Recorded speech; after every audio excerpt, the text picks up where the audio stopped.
Hi everyone, today we are making chorizo, but not just any chorizo. I love it, it loves me back. That's why I put so much effort, so much love into this recipe. And right now I'm all into protein-packed meals, especially in the morning for breakfast. So I'm opting for chicken and I'm all about it. It is so good. This right here is going to be the best breakfast you're gonna have. Well, at least I think so. This recipe starts with a beautiful head of garlic. But first, I'm going to preheat a cast iron pan over medium heat. Remove 6 garlic cloves. I would typically add them just like this, but roasting them just adds a whole lot more flavor. So this has become a step I really don't want to miss out on. Cast iron is hot. You could use your personal comal, but since I am going to be toasting a few spices later on, this cast iron skillet works perfectly, plus it's small. I did lower the heat to medium-low because that pan is really hot right now. But I am going to keep an eye on them, flip them as necessary until we get this beautiful golden brown color all around. Now for the peppers, I've got 6 guajillos, 1 ancho for that slight smokiness and also sweetness, but it doesn't overpower. 2 chiles de árbol, which are gonna give us a nice kick, but this chorizo is going to be mild in heat. If you want it even less spicy, just omit the chiles de árbol because they do pack a punch. If you want it spicy, just add more. It is up to you. I am gonna remove those seeds, the stem as well. I do find a good pair of kitchen scissors makes the world of a difference. I've had these for like years now and I love them because they also come apart when you have to clean them. Just mentioning it. I'll leave the link to them down in the description area so that you get to cook more and love it every single day.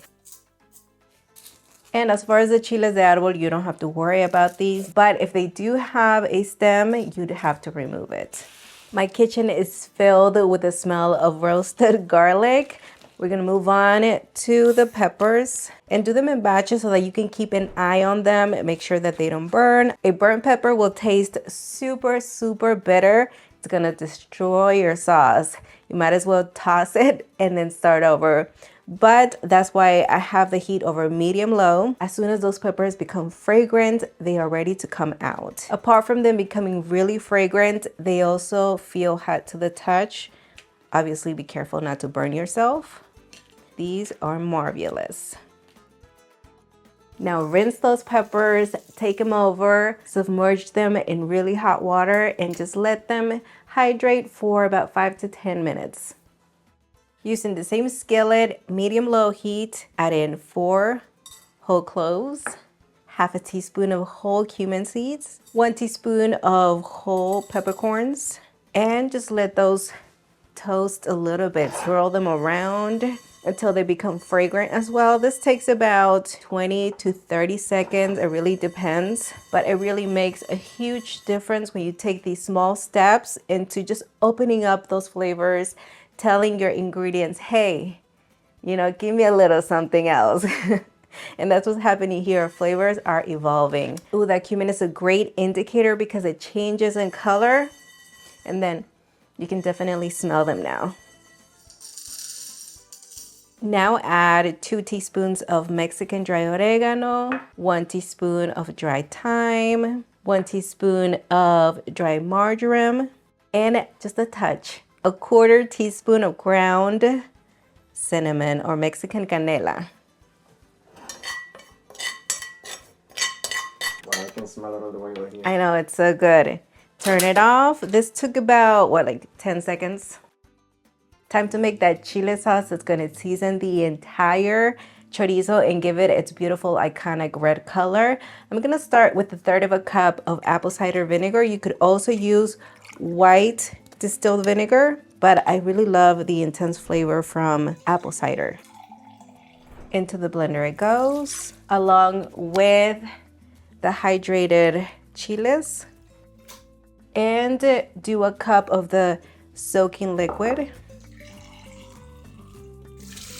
2 tablespoons of smoked paprika, 1 tablespoon of ground onion, 2 teaspoons of kosher salt, or you can do this to your liking. All of those toasted, fragrant spices.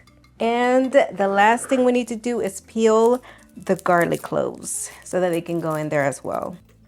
Blend this until it is completely smooth into a paste. Time for 2 pounds of ground chicken, and I did make sure there was a little fat in there that I could see. There's also the leaner type of chicken, which you can use as well, but you're still gonna have to end up using oil on that pan so it doesn't stick to it. Might as well use the animal fat that it comes with. It's gonna render a ton more flavor.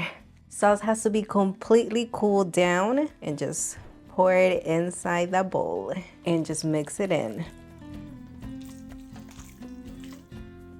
Nelson just said, isn't that a lot of sauce for the chicken? It's gonna look like it at first, but just get it mixed in there. And as soon as that happens, look at how great this looks. Next, I have a colander with a bowl. Add all of the chorizo into the colander. And you do want to pick one that doesn't have big holes so that the meat doesn't go through. All right, this is going to go into the refrigerator to kind of meld in with those seasonings, marinate overnight. I'd say at least 8 hours. During that time, any excess moisture is going to drip through the holes in the colander. It's not going to be a lot. In 8 hours, you're going to be delighted with the results. Here's the one I made last night, and I want to show you just how some of the moisture was released. And I like to make them into little chorizo sausages, but obviously I don't have pork casings. You can use that. I don't have it. So what I like to use is plastic wrap, and I'm just going to scoop some of it on the edge. I'm only going to store half of it because the other half we're going to cook it right now. And this is just one option. You can also store it in Ziploc bags, a food safe container, just like to make sure it is tightened, kind of like a burrito. And we're just gonna kind of twist it to secure those ends. And there you have it. We're gonna continue making the rest. What doesn't get cooked right away needs to be refrigerated, or you could even freeze it. Both options do well. Eggs with chorizo is a classic breakfast, and that's what I'm gonna be doing most of the time. Of course, there's the classic tacos as well. Just gonna heat a little bit of oil, and chorizo goes in. Chorizo is fully cooked with a little bit of browning in there. I've got my scrambled eggs. I'm gonna do 8. It really depends on how much meat you rather have. Eggs go in. Store-bought does not even compare. Not even in terms of like fragrance, right? No, When you can smell the peppers on this. You can smell it from start to finish. My friends, this is done. It smells so good. It looks amazing. I'm going to pair it with some refried beans. You can do Mexican queso fresco, which I have a recipe for. I'm gonna link it in the description area. Crema mexicana, same thing. I have a recipe for it. Even sour cream if that's what you have on hand. Just remember, the full printable recipe is going to be available on villacocina.com with a ton more details. Let's try it. Oh my goodness, homemade chorizo.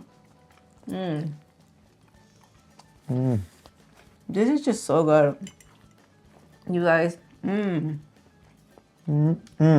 chicken flavor is there. And we got some queso seco from El Salvador. Wow. You guys, chicken chorizo is brilliant for breakfast. I don't mind having chorizo and eggs anytime during the day. Chorizo is good anytime. And you can smell the guajillo on this one.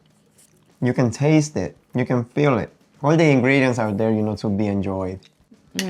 This just reminds me of the chorizos, when we were in Mexico, cooking chorizos on the fire. We just need to get our hands on those pork casings. Yeah. Just have some chorizo for breakfast. Chicken made chorizo. I mean, it's so good. You don't have the preservatives. You don't have, like all the artificial stuff. It's all natural. And it just hits different when you know what's in there. Clean ingredients. I could not be more thankful for this meal, for Rossana, and now you guys can enjoy it at home. Oh, that is so sweet. I'm just kidding. All right. Until the next one, And everyone. with that, we're done. Bye, everyone.